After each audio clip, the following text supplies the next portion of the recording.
Hi, this is Jim Klein with another Excel tip of the month.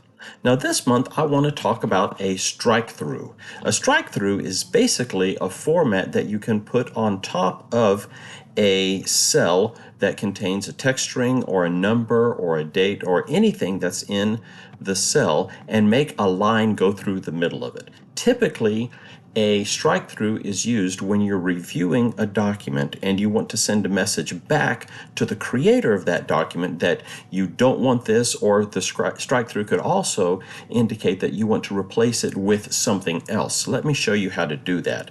There's a couple of ways. So the first one I'm going to do, I'm going to click over here on cell, let's just suppose in all of these series over here, that we've got a series and then the cost, but everything that is NA we just want to take out.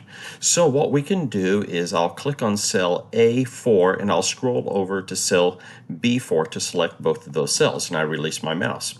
Now the first way that you can do it is you can go to the Format Cells dialog box. So I'm going to right click over there on that range, go down to Format Cells, and then on Format Cells, I'm going to choose the Font tab over here. And the effects down here, you see one of them says Strike-Through. So if you click Strike-Through, you see over here in the preview what it's going to look like, and that looks fine. So I'll click OK.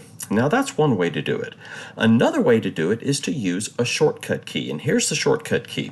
In fact, let's make this a little bit fun. I'm going to click over here. We're going to do all of these with the NAs in them. So I'm going to select Aquamarine, release my mouse, then I'm going to hold down my control key, select the next two that are NAs, and then I'll go down to this very last one, which is also an NA.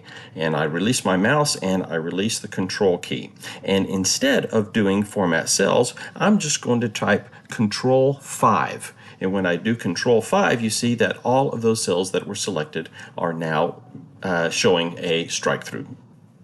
And that's it for this month's Excel Tip of the Month.